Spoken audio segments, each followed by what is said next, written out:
Ibabalik ko lang po ng kaunti ang ating kasaysayan.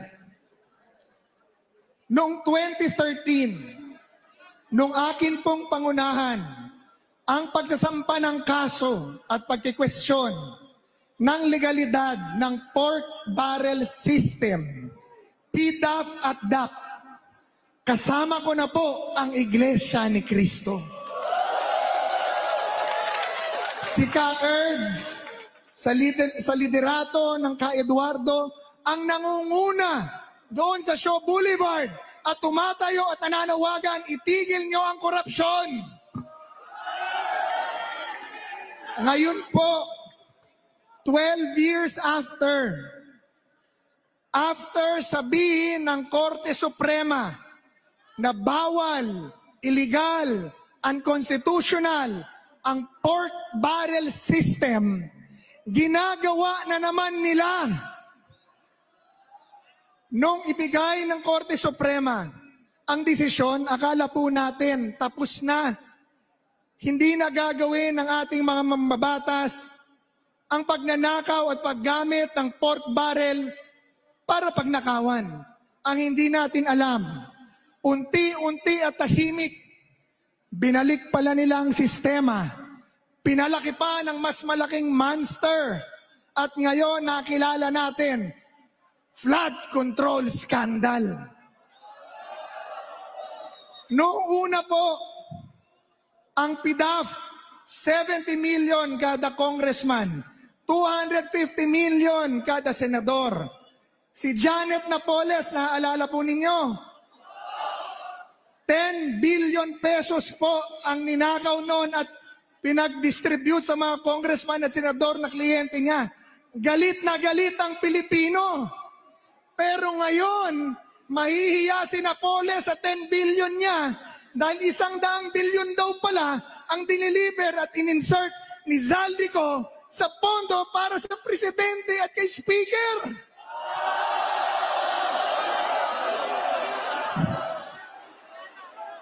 Ang sabi ni Zaldi, 25% ang itinliver niya kay presidente at kay speaker. Mga kababayan, kapatid kong iglesia, kailangan pong sagutin ng Pangulo ang mga paratang na iyan. Kailangan idetalye niya at hindi pa pwedeng simpleng dinaya lang. At ayoko, I won't want to dignify Zaldico. Hindi po, kailangan ipaliwanag niya kung totoo o hindi ang sinasabi ni Zaldi at isa-isahin, ilabas ang dokumento at ipakita sa tao para mabusisi. Dahil isang bagay ang gusto nating malaman, totoo ba na nagnakaw ka o hindi?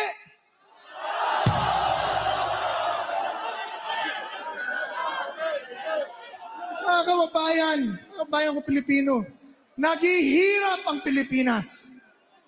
Binabaha ang ating mga lugar. Nasisira ang gamit. Sa laki ng korupsyon, nag-aalisan ng mga investor na mumuhunan at negosyo. Nawawalan ng trabaho ang Pilipino. Umaalis ng bansa, nahihiwalay sa pamilya dahil walang makuhang trabaho dito dahil corrupt ang gobyerno. Pagkatapos, malalaman natin na halos or mahigit 1 trilyong piso na pala ang napupunta sa mga anomalyang flood control funds. Kaya habang nalulunod, binabaha, humihirap ang Pilipino, yumayaman naman ang yumayaman ng mga korap na politiko.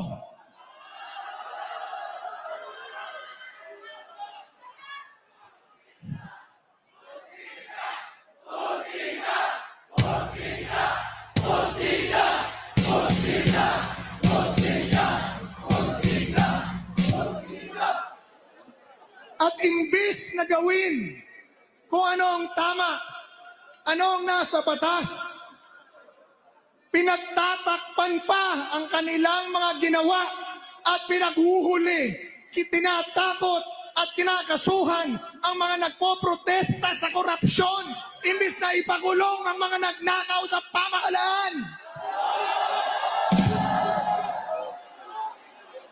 Ang inihingi lang po namin, kasuhan ninyo at huliin at ikulong ang lahat na nagnakaw sa flood control scam. Lahat.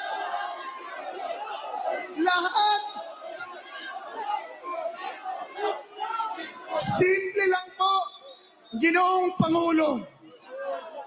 Utusan mo na ang mga kawani ng gobyerno, Korte, Ombudsman, DOJ, NBI, na isampan ang kaso at pagdadamputin na ang mga korap.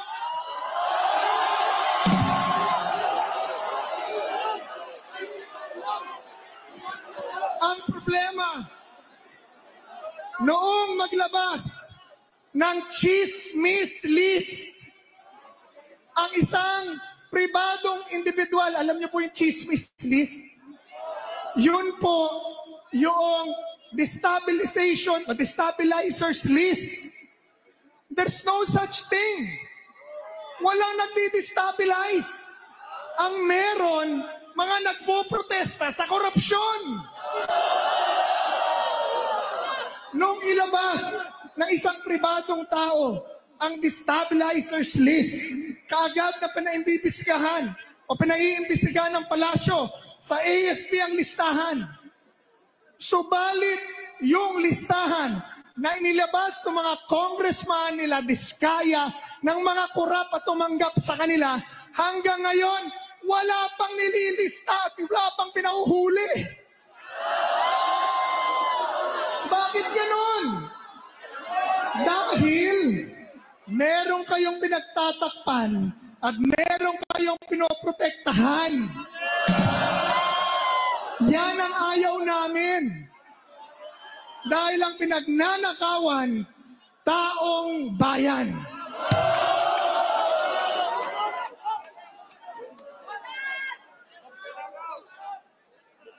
Pangalawa, tinatakot tayo. Napahuhuli daw tayo. Kakasuhan daw tayo ng inciting to sedition. Yung mga kasamahan ko na nasa EDSA, sumisigaw ng bumaba ka na, pakakasuhan at mahuhuli raw nila ng inciting to sedition. Mga kaibigan, walang batas o konstitusyon na nagsasabi na bawal manawagan ng pagbaba kahit pa ng Pangulo. Wala. In fact, nakalagay sa saligang batas na kapag ang pinuno, Pangulo, Mayor, Vice Mayor, Congressman, o Mayor, Pangulo, Mayor, ay bumaba, pinapaltan ng kasunod. Merong batas ang konstitusyon sa pagbibitiw. Kung bawal ang manawagan ng pagbibitiw, edi dapat pinagbawal ang pagbibitiw. Ito ay malinaw na pang-iipit, pananakot sa mga nagpoprotesta sa korupsyon. Hindi tayo pumapayag. Ang iglesia ay isang simbahan na sumusunod sa patakaran at batas ng Diyos. Kaya hindi tayo nananawagan dito ng pagbibitiw. Ang pinananawagan natin dito, katarungan, transparency, accountability.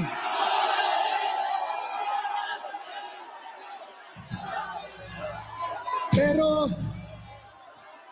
mga kababayan, ang sabi ng saligang batas, ang lahat ng kapangyarihan ng pamahalaan ay nagmumula at nagtatapos sa taong bayan. Kahit ang kanilang dahilan ng pag-upo at pag-ukupa ng makapangyarihang pwesto ay dahil binoto natin sila. At kung gusto na natin silang alisin, yon ay desisyon din natin. Pasalamat sila. Ang iglesia may takot sa Diyos, hindi sila pinabababa.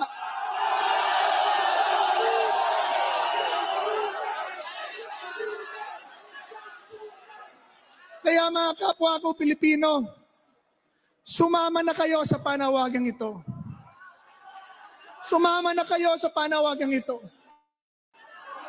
Dahil ito ay para sa Pilipino. Sinabi ng banal na kasulatan na ang bawat tao may pananagutan at may responsibilidad sa kanyang bayan.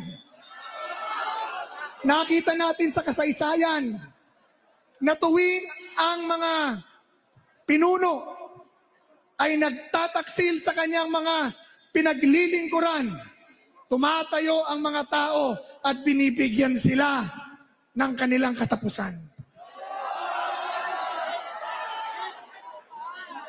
Ayokong manawagan ng resign dahil hindi naman makikinig. Kanya yun eh. Pero pag sinabi kong wala na akong tiwala sa'yo, akin yon. Dahil pinagloloko mo kami, pinagtaksilan mo kami, pinagnanakawan nyo kami, ayaw nyo ipaliwanag ng maayos, ayaw ko na sa'yo. Break na tayo!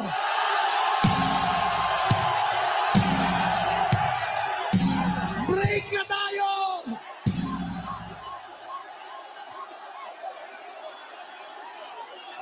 Walang bawal doon! Niloko mo ako! Ayoko na sa'yo!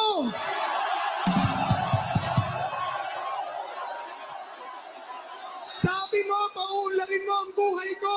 Pinagnakawan mo ako! Sabi mo, puprotektahan mo ako.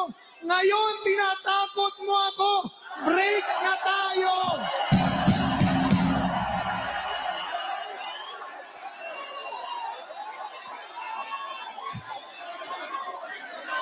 Mga kapatid, pag niloko kayo ng inyong boyfriend o girlfriend, binibreak natin.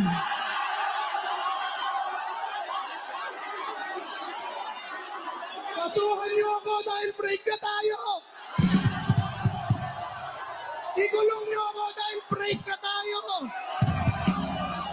Walang ganon.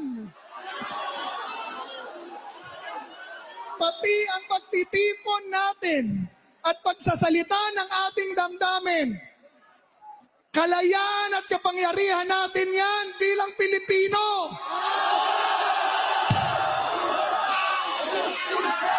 Justisya! Justisya! Justisya! Justisya! Justisya! Justisya! Justisya! Justisya! Justisya!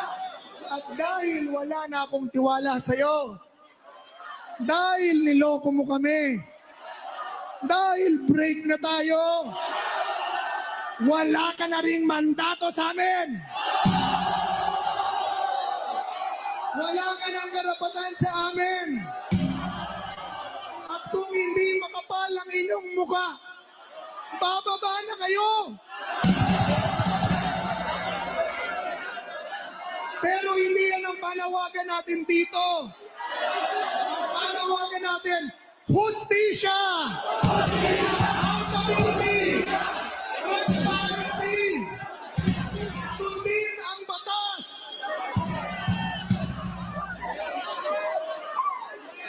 Panghuli na po, sa mga magbe-break,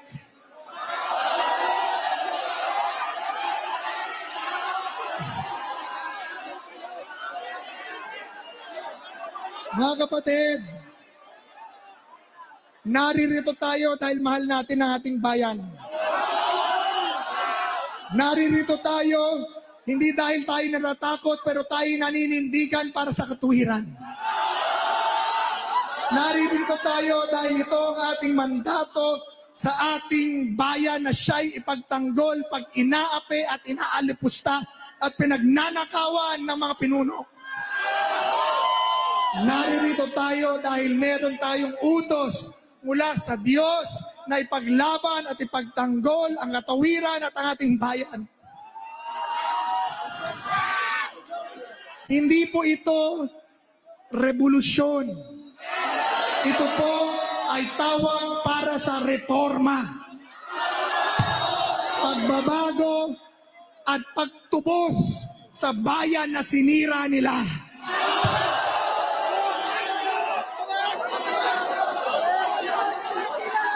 Sa totoo lamang po, sa totoo lang, ang pag-asa lang po natin ay ang Diyos sumama sa atin.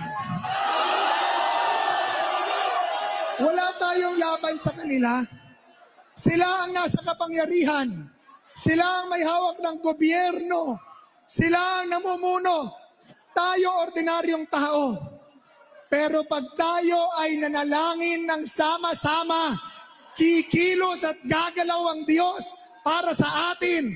At gaya ni David na tumayo sa harap ni Goliath, gagapain natin sila.